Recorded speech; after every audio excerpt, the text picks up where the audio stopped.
Well, okay, I'll go ahead and get started. Thank you all for joining me this morning. Well, it's morning here. It's 8 a.m. here in lovely Cape Girardeau. It's a gorgeous day outside today. We just got past a pretty good heat wave, so I'm happy for the cooler weather out there today. But I am here today with one of our SE 101 sessions. I'll be speaking to you about CPT and OPT work authorizations. I'm going to throw in two other ones just as a little bonus at the end of this session. But I do want to get started right away with OPT. Oh, by the way, I should introduce myself. A lot of you know me by now, but I'm Dr. Brooke D. Armon. I'm the Associate Director here for International Student Services, and I oversee all of the legal aspects and orientations and things like that for our students, but I'm the one who sends lots of emails that end with Dr. Brooke. But I primarily handle legal issues and things like that, and work authorizations is one of those things that I handle. But I do want to jump right in with OPT, optional practical training. First, if you've applied to the U.S., been interested in coming to school in the U.S., OPT is probably something you have heard of already and are very interested in, either from various websites or our own website and orientation, or from other students, or you just know that this work authorization exists for students who graduate in the U.S. with a college degree.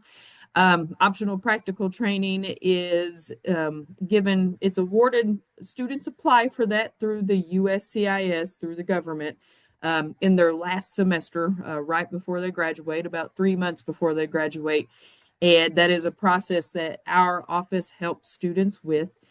But once you apply through the USCIS, if approved, you automatically receive a 1 year work authorization to work in a degree related job or field, to give you more training. So it's practical training for your degree, and it's optional. Students do not have to pursue this. So optional practical training, OPT, that's where that comes from. And that's for any student in any degree. Everybody applies for that 1 year OPT.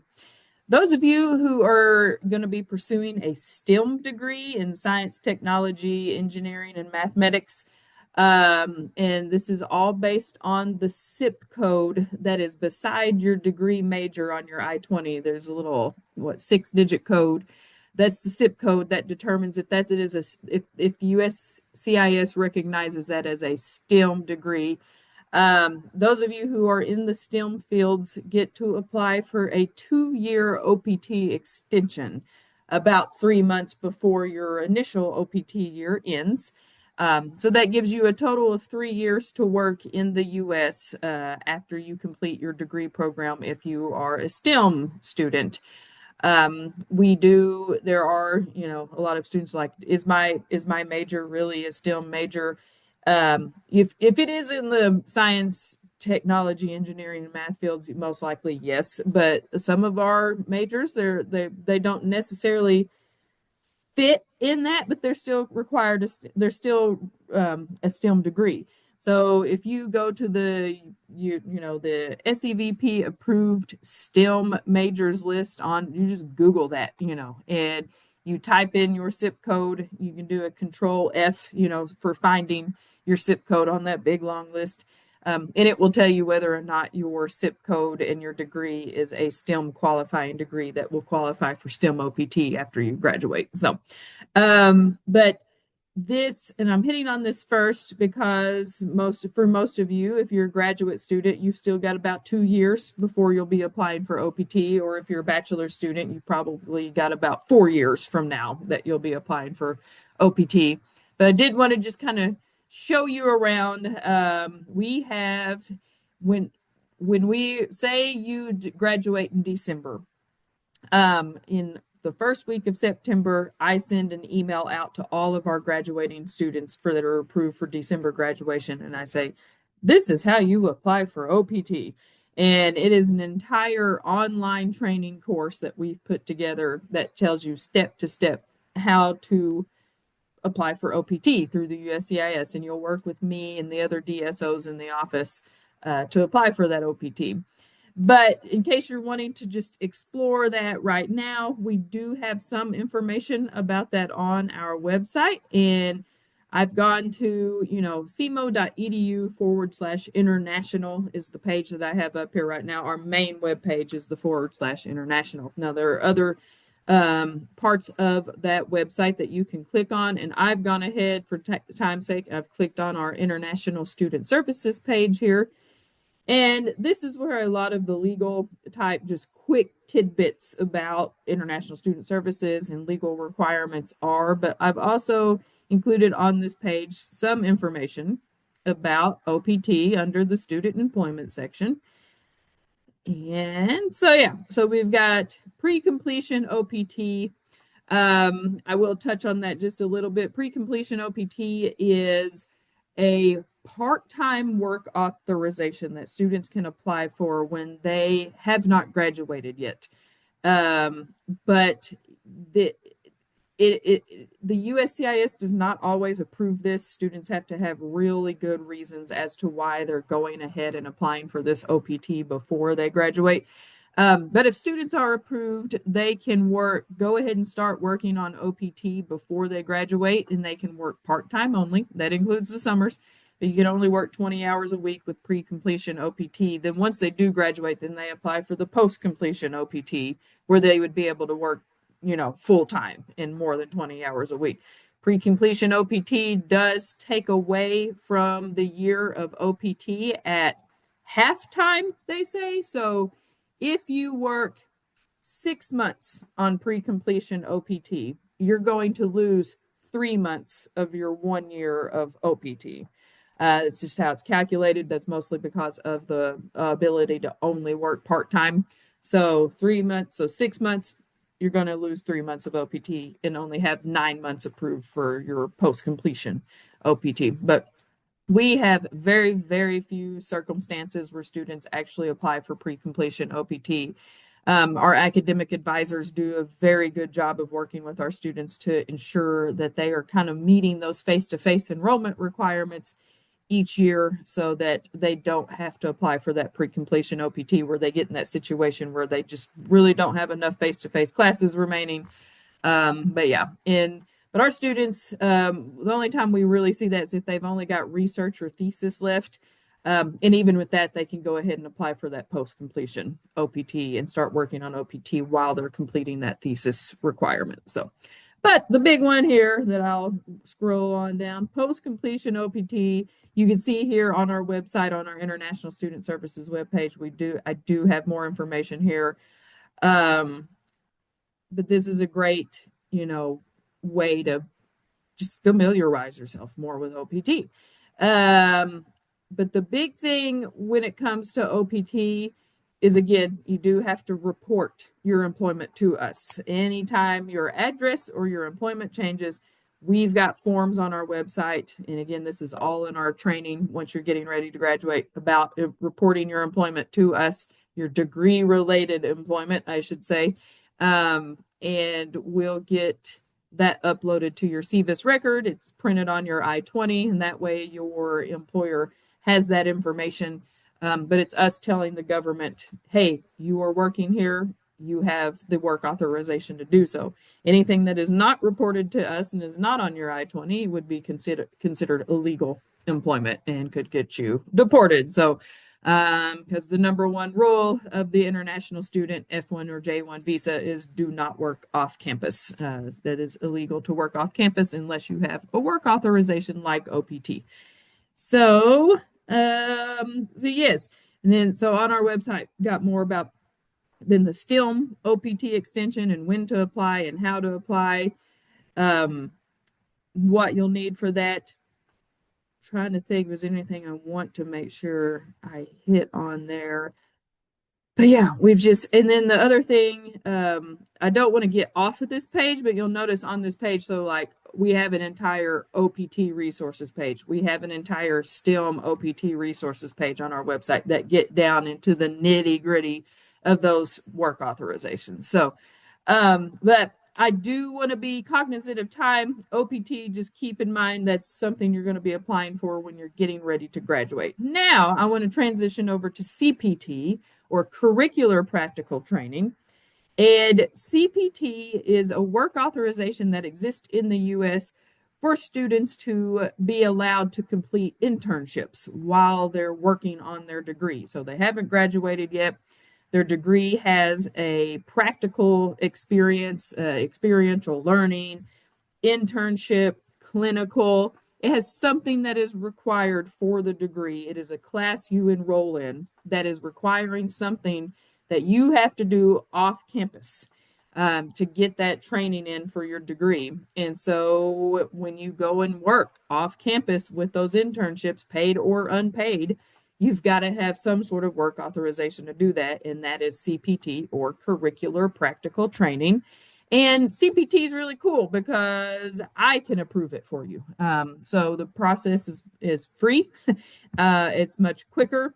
And as long as you have the documentation needed, I can approve CPT for you as much as we need to. So if your program has these various classes, we see this a lot in our biology and our laboratory science classes with clinicals.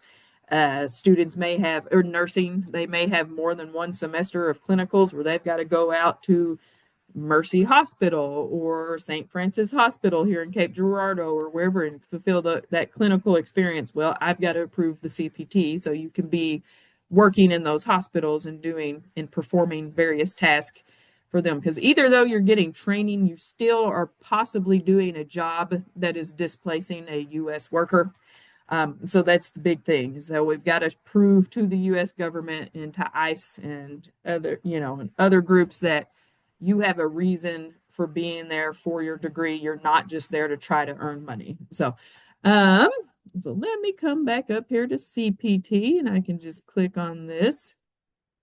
And you'll see got the eligibility criteria, must be a full-time student for at least 1 year. That applies for our bachelor students. Bachelor students, you must be on an I-20 in the US for at least one full academic year before you're eligible to apply for CPT. So that's fall and spring, or spring and fall. That's a one academic year.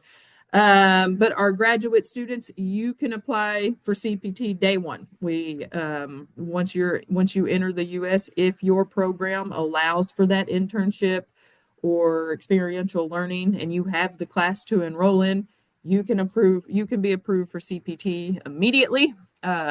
So day one, you can go to work in an internship, and if you're a graduate student, the big thing here, we always say an internship, it must be an integral part of your degree program curriculum. And so that means you are enrolling in a class that is requiring this. This is available before you complete study. The maximum length, so it says only authorized for the semesters the internship course is required. Again, you may only have one course that's required for your degree, so therefore CPT will only be approved for that one semester. But if your degree requires multiple courses, we can approve CPT for multiple semesters. And it's important to remember CPT can only be approved for one semester at a time. So if you've got multiple semesters of this, we've got to approve you for CPT for each semester. As I mentioned before, there's no fee to do this. It's authorized by me. It's very quick. We see this in very few of our programs, but full-time CPT for 12 months or more disqualifies the student from applying for OPT.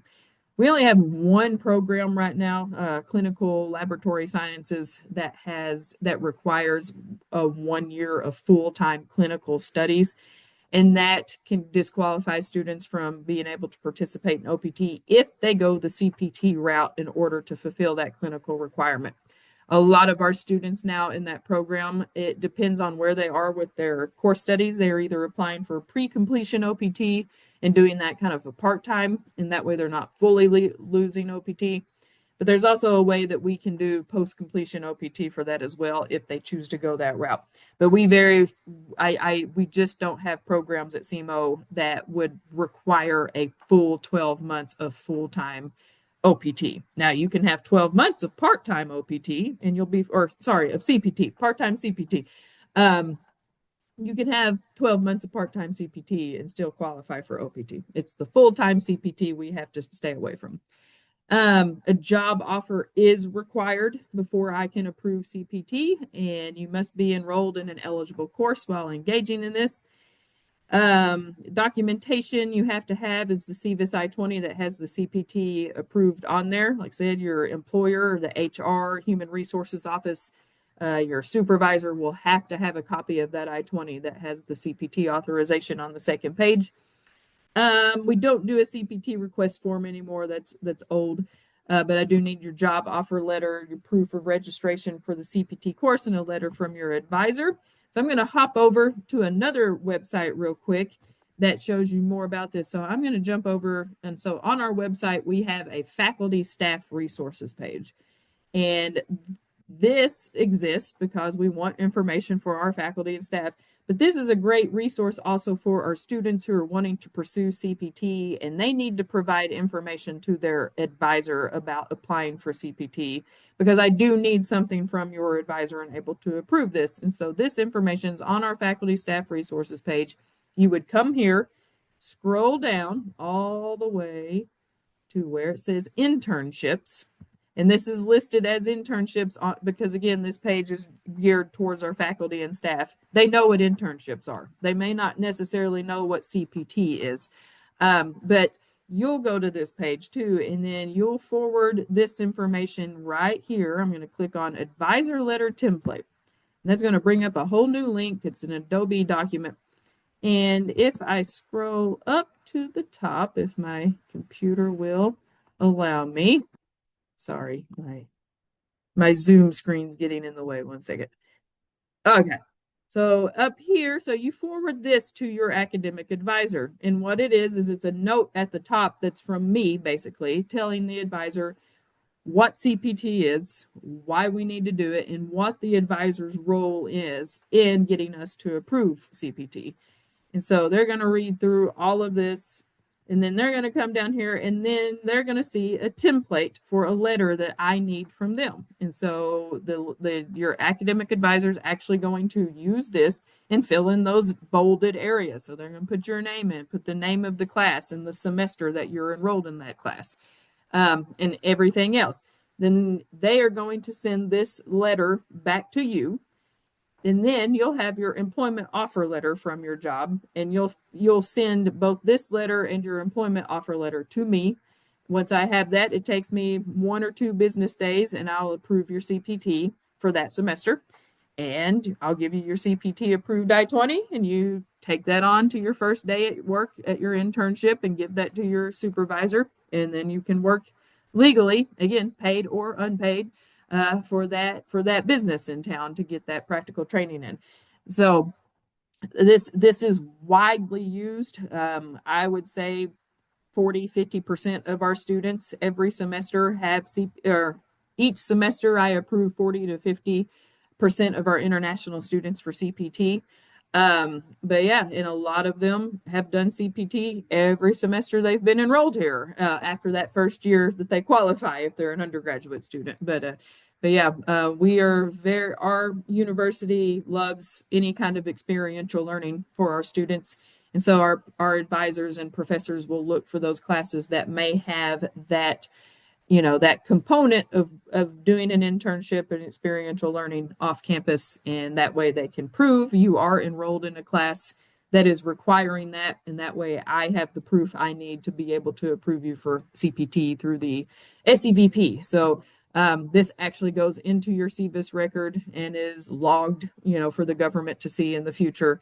And of course, I'm very careful when I'm approving CPT that, we're not doing more than, maybe the summer semester you're doing a full-time CPT where you can work up to 40 hours a week. That is acceptable. Any summer we can do that, but we just don't want to do too many summers of full-time CPT because that can add up to 12 months. And if you add up to 12 months of full-time CPT, you lose that OPT. So, but in the fall and spring semesters, I can only approve part-time CPT. So 20 hours or less a week. Something else about CPT I get asked a lot about is on-campus employment and then CPT off-campus employment. So students, international students can always work on campus. That is completely okay. But on-campus employment and CPT are two completely different things. So somebody will be like, I can only work 20 hours a week. So they'll think I can only work 10 hours a week on campus and 10 hours a week in my CPT internship. That's not the case.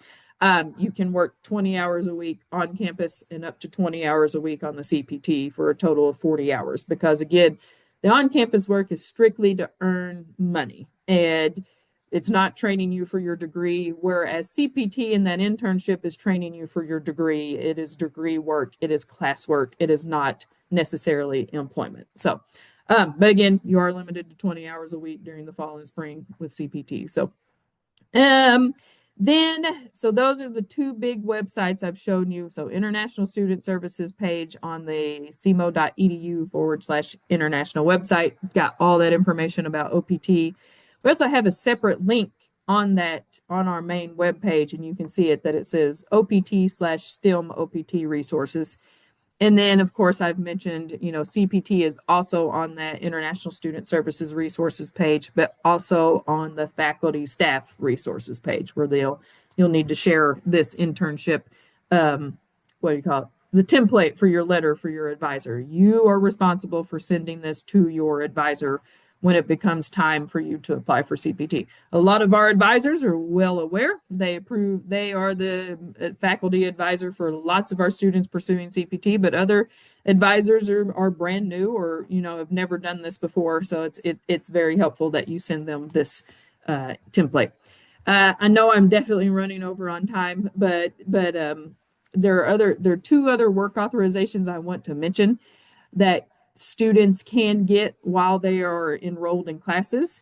1 year after you are here in the US, um, if something drastically changes with your financial situation, and you have the proof of that happening, and that usually falls under the categories of your parent has passed away, whoever is your main sponsor, your main guardian, if they have passed away and that source of income is no longer there to help you with your studies and funding your studies, if your parents lose a business, if there has been some sort of kind of economic ruin in your home country all of a sudden, the valuation of the US dollar is now greatly increased, and this has drastically changed your ability to fund your education.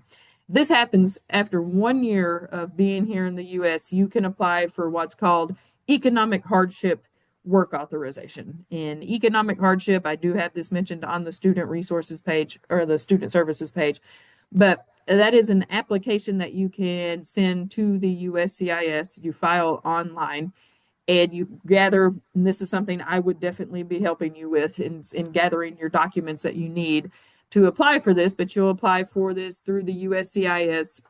Unfortunately, it's been taking the USCIS a while to process these. So it's not something that's guaranteed to get anytime soon. And it's also not guaranteed that they will approve it. But every year we do have a few students with economic hardship work authorization.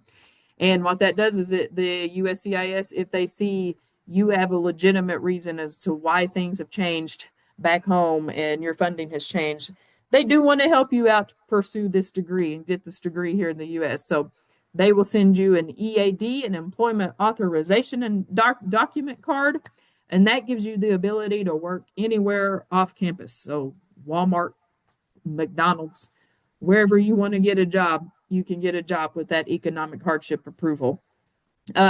It's not something a lot of our though I do have a few students apply for this, a lot of our students don't apply. And I know that, and sometimes I point it out to them myself, like, they'll say, I'm sorry, Dr. Brooke, I'm falling behind on my payments. My mom was my main supporter and she's developed cancer and all of her cancer treatments are costing her more money than we expected. Then I'll say, this is a reason to apply for economic hardship because there is medical proof that you can get from your mom that things are devastating, financially, and we need to go a different route. So again, But as long as you have a plan in place, that it does take the USCIS a while to approve that economic hardship.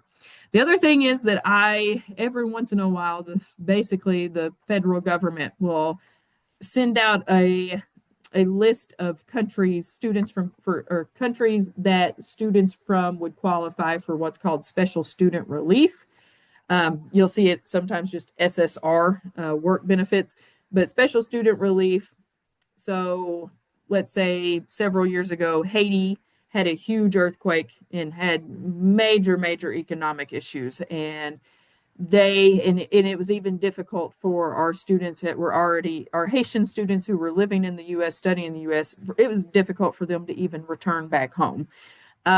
So the US government approved them for special student relief. So students could apply through the USCIS for special student relief. That gets documented on their CVIS record. And with that also comes a work authorization card, an EAD card, that allows them to work anywhere off campus and earn some income to help pay for their living and pay for their college expenses. And so those are two other work authorizations to keep in the back of your head in case something significantly changes with your funding while you're here in the US. But the two big ones to keep in mind are always going to be OPT and CPT. And I really love to see students pursue those opportunities, especially CPT. And again, I can't reiterate this enough that our graduate students, you can apply for CPT the very first day that you're here on campus. So make sure you're working with your program coordinators. Most of our graduate programs have an internship coordinator as well that will work with you to get those internships secured and make sure you're enrolled in the correct classes and that they're giving you the advisor's letter I need for that. So, all right, I talked a lot for a long time. Does anybody have any questions for me?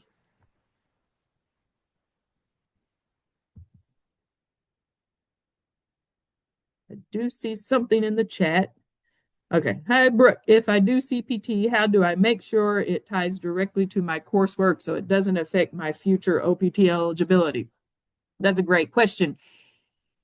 When you are applying for CPT, again, this is an internship, and this is essentially CPT is also being approved by your academic department. And so you're going to be working with either your academic advisor, the program coordinator, the department chair, the professor who is the assigned professor for that internship course or that experiential learning course. And your faculty are going to approve your job first. And they're going to be the ones that are saying this is appropriate work, an appropriate internship for this CPT opportunity. I am never the one who vets that, who determines that. I'm not the police lady who says this is not appropriate. No, it's whenever I am going under the fact that when your advisor gives you that letter, they are well aware what internship you are pursuing with what company or business. And then I'm going to take that advisor's letter and your employment letter, and I'm going to approve the CPT and create that I-20 for you. But it's usually not the student's choice, 100%. It's not 100% the student's choice of what internship you pursue. The academic department has to approve your internship. And yeah, so there's always multiple people involved in that decision. So um and there are times I've questioned, like recently I approved a student for what I know is a daycare here in town, and they were in computer science and cybersecurity, and I was like, I don't quite get what's happening here. And so I did question that student, and it turns out I just didn't read their employment letter close enough. There was a paragraph in there that clearly said they were going to be basically the cybersecurity person for that daycare, and I just didn't read the letter enough. So but I do take those extra steps and be like, hey, this sounds interesting. So but yeah, so the So we'll always protect you. You don't have to worry about the CPT being an issue for future OPT. So, or being something that would disqualify you from OPT. So I'm very careful with that, and so are your academic advisors and professors and department chairs. So, we got another online chat question. Can you tell anything about the visa interview? So this does go when it comes to OPT and CPT. I would not mention OPT or CPT in your visa interview. If you can avoid it, just don't mention it. And I feel very confident saying that to you and comfortable saying that to you. The visa officers don't want to hear you talking about working in the U.S., to be very blunt and very honest. Of course, once you get here, plans change. We want you to get that experiential learning and that degree training. But when speaking to the visa officers, just avoid, even talking about OPT. We have been told right now in the last couple of months, the number one thing that the visa interviewer wants to determine during your visa interview is that you are returning home, and they want to know how your degree from the SEMO is going to help you once you return home to establish a career and work back home. So again, that's the visa. Again, that is not us here at SEMO. We understand that plans will change, but just be very cautious with how you answer questions about your plans after you graduate, because those plans after you graduate need to be returning back home and how you're going to use that going back home. We have more information about the visa interview on our webpage under newly admitted students. There's once you click newly admitted students, then there's an entire link on that page that tells you more about the visa interview. And also there's more information about that on the pre-arrival online orientation that all students should be completing. So let's see here. Is CPT done throughout the week, or there are specific days assigned to students for that purpose? It depends. So students they're in the fall and spring semester, if you're approved for one of those semesters for CPT, again, you can only work up to 20 hours a week. Minimum, that's the max, because you can only do part-time. And so that may mean you're going into for 4 hours for 5 days a week, Monday through Friday, to your internship. It just really depends on what that internship supervisor, how they set your schedule. And of course, your class schedule comes first. So you've got to work your internship around your class schedule. And in most of these employers that are willing to do an internship with you, they understand you are a student first and that your classes matter first.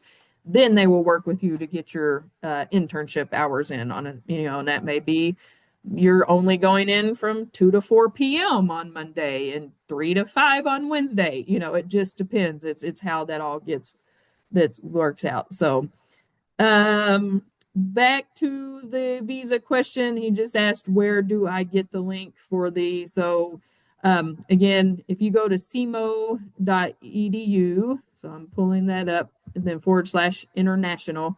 So I'll just show you from the main page. So I'm going to SEMO.edu /international. And this is our main web page for our office. So click on that, scroll down, and you'll go to newly admitted students right here. And if you keep scrolling down, I'm admitted, what's next? We have things like, and then go by that, but applying for a U.S. visa. And so here's all the information that we can post on our webpage about how to apply for a U.S. visa and some helpful tips that are there. I've sent another email to every student as well about some helpful tips. I sent this about a month ago with the visa interview. We as DSOs here at the university, I and my other colleagues, were very limited on what we can give you for the visa interview. But this information tells you all about applying for the visa, how to secure the visa, what you need for the visa interview once you actually go, and just be prepared to answer questions related to your major. Why did you choose Southeast? Why Cape Girardeau?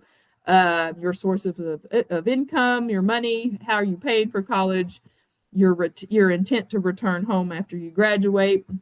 So yeah, these are very most interviews are only 2 minutes. And so you've got to establish with that visa officer your funding, why you chose SEMO, and how you're going to return to your home country after you graduate within those 2 minutes. So be prepared to speak and have those questions answered. But I definitely encourage you to work through the online orientation before your visa interview so you have a far better understanding of SEMO and various aspects that you can make a personal reason as to why you chose SEMO and why you choose Cape Girardeau. And I can't determine that for you. A lot of students will say, I like the size of the town. It's not in a huge city. I like the affordability, but the programs looked right, and you could say, I had friends that had attended there, but really develop your own personal reason as to why SEMO, and that's also giving a good narrative to that visa interviewer. So, okay, what if your visa appointment date is September and school starts in August? What do you do? Okay, make sure everybody you are reading my greetings email. The greetings email I've sent. If you were admitted back in March, I know for a fact you have received my greetings email at least 10 times now. But that is the most important email you will receive from me. Towards the end, in all bold, there's a paragraph. It is all bold, and it gives late arrival information. But in that greetings email has everything else that you need to know, all the other important information. But if your visa appointment is not until September, I'm sad to say, but that is far too late. The absolute last day you can arrive in the U.S. that U.S. Customs will not give you a problem for the fall semester is August 28th. Monday, August 28th. If you are not feet on the ground here in the U.S., you need to defer your admission to a future term. And you need to get that new I-20 for the future term before your September visa interview date. But it's too late. Our last day to enroll in classes is August 28th, Friday, August 28th.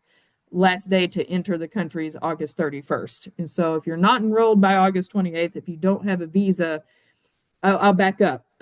Students have to have a visa before they're allowed to enroll in classes at SEMO. The last day to enroll is August 28th for the fall semester, and then August 31st, last day to arrive in the U.S. So if you can't make those deadlines, go ahead and defer your admission now to a future term. I've listed all of the deferral instructions at the very end of that greetings email, and we have sent out a few emails as well about how to defer. But the greetings email has everything you need to know. So, but I am sorry, but it's not logistically possible to come to SEMO if you get approved for a visa in September. It's too late. You'll miss too many classes, and you just can't get in the border by U.S. Customs. So, does SEMO provide a letter regarding late arrival for international students? We do not. The university officials are asked specifically by the Department of State to not provide these types of letters of support. The embassies just don't read them from DSOs and other school officials because we are to know what their restrictions and their requirements are. And if we provide a letter of support for late arrival, then we're going against all of their rules, and we're going against the rules of the U.S. government to get you here by August 31st and in the country. So we do not provide letters of support. The only thing is you just knowing really and truly that first week you need, really and truly our orientation, our mandatory face-to-face orientation is August 20th. That is when students need to be here. 9 a.m. August 20th orientation. All students who are planning to be here this fall really need to be here then. But the absolute last day a student can physically arrive in the U.S. is August 31st. And the U.S. embassies know, they know the program start dates on your I-20. They know when our semester starts because that's all approved by the CVIS system, the SEVP. And if students can't make it during that first week of classes, there's no point really in attending a visa interview after August 28th, really, for the fall semester. Now, again, defer your admission to January and go to that visa appointment with your new January I-20 And that way you've got plenty of time to get the visa for that January term and to get here in January. So I know students want to get here as soon as they can, but unfortunately with logistics and everything, it's just not possible. And again, we cannot provide late arrival letters. So students can take my greetings email with them. They can print that out and take it to them with them to the visa interview that shows that paragraph about late arrival information that we will accept students into classes up until August 28th, and that professors will work with them up until August 31st. But any arrival after that, you're going to miss too many face-to-face classes and kind of put you out of status. So, okay. I think I've answered all the questions in the chat. Does anybody else have any questions?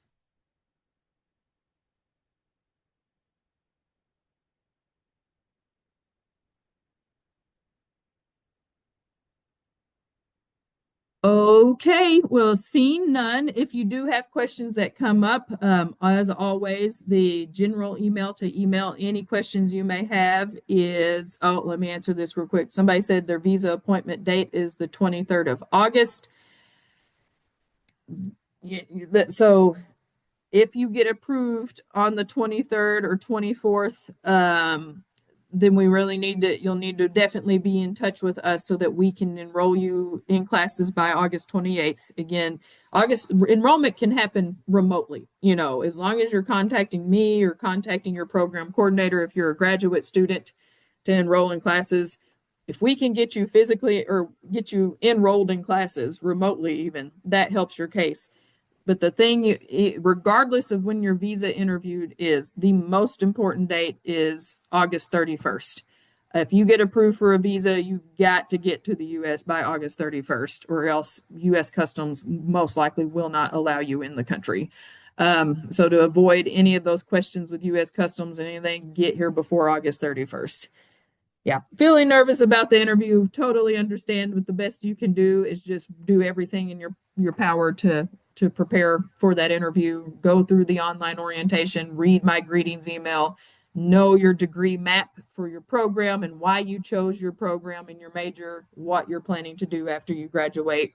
But yeah, we know that many visas are getting rejected. We are unfortunately, the U.S. is at one of the lowest visa approval rates right now that we've had in over a decade. So but we're very hopeful. I don't like to get too political. We have a very, very important election coming up in November that will potentially impact our Senate here in the U.S. and others with other mindsets that may kind of help our international students some. So, but we do know that right now visa appointments are hard to get. Even if you can get a visa appointment, that's difficult. But then actually being approved for the visa, yes. So make sure you are answering those questions at the best of your ability. Do be truthful, but again, you can tell too much. I hate to say this, but you don't have to tell everything at your visa interview. Just get to the point, answer the question the visa officer and ask you, and tell them the truth, but don't elaborate. The other big thing is they are vetting social media, so make sure your social media is set to public and that you don't have any anti-American sentiments, anti-American government, things like that. No terroristic, ideology, anything like that on your social media. To be very blunt, again, I like to help students with as much as I can, but yeah, we're limited. So let's see. Sorry, one other question: can you pay for your fees and join online? Can you pay for your fees and join online class in your country while waiting for your visa interview in September? So, in that situation, the answer is yes, but you would have to be all online that whole semester. So you would need to stay in your home country during the fall semester and take all of your online classes, then switch over to being face to face in January and arrive here in January. You can't start online only in August, but then come in September and start taking face to face classes in September. We're just not set up that way. Again, our international students are required to take a minimum of 9 credits of face-to-face coursework or 6 credits of face-to-face coursework if they are a graduate student. And with the way our face-to-face credits are, you can't start them online early and then just arrive after your visa is approved. And again, if you do switch to online only for the fall, you can go ahead and enroll without a visa. If you're staying F1, you can't enroll until you have an F1 visa in hand. So it's a something you'll have to decide, what am I going to do? I have a visa appointment in September, but I really want to go ahead and start my classes. Well, then you would want to contact the admissions office and change to online only for the fall, and then get a new I-20 for the with the spring dates for that September visa interview. But it's up to you and how you want to handle that. So, but let's see here. He's asked, after the election in November, that may be good. We're hoping, now again, even if some things do flip, it could take a year or two for some of these policies. A big issue with the with visas right now is just staffing. Staffing was cut hugely in our embassies, and so they just cannot physically do as many appointments. And of course, the students are being vetted a little more, you know, a little more. They're being vetted more. So, and so, yeah, but that's the biggest thing is, regardless of the situation, if you do have a visa interview coming up, just make sure you are prepared to answer those questions about why you chose your major, what you're going to do with that major, why you chose Southeast Missouri State University. List all of your funding sources and how you're going to use those funding sources. And then, of course, the biggest one is being able to explain your intent to return home after you graduate. So as long as you can answer all of those and you don't have any issues on your social media, your background check, kind of checks out with the embassy, that it's good. Again, we still have, we're up to about 60 of our students have visas for the fall. So we're still getting students approved for visas. So that's good. And yeah, but we're fingers crossed, hoping for a little bit of a change soon. But because we definitely want you here, and all of our staff and our community members, we want to see our international students here at SEMO. And once you do get here, and right now, even though you're not here yet, we are here to help you. And again, that main email to email any questions to is DSO, that stands for Designated School Official. That's all of our legal people, but DSO@SEMO.edu. So, okay, well, I've gone well over my time, but I hope this information was informational and helpful. And I wish you all the very best of luck. And to those of you who have visas, I'll see you August 20th at orientation for sure. So yeah, so I hope you all have a wonderful day. Thank you.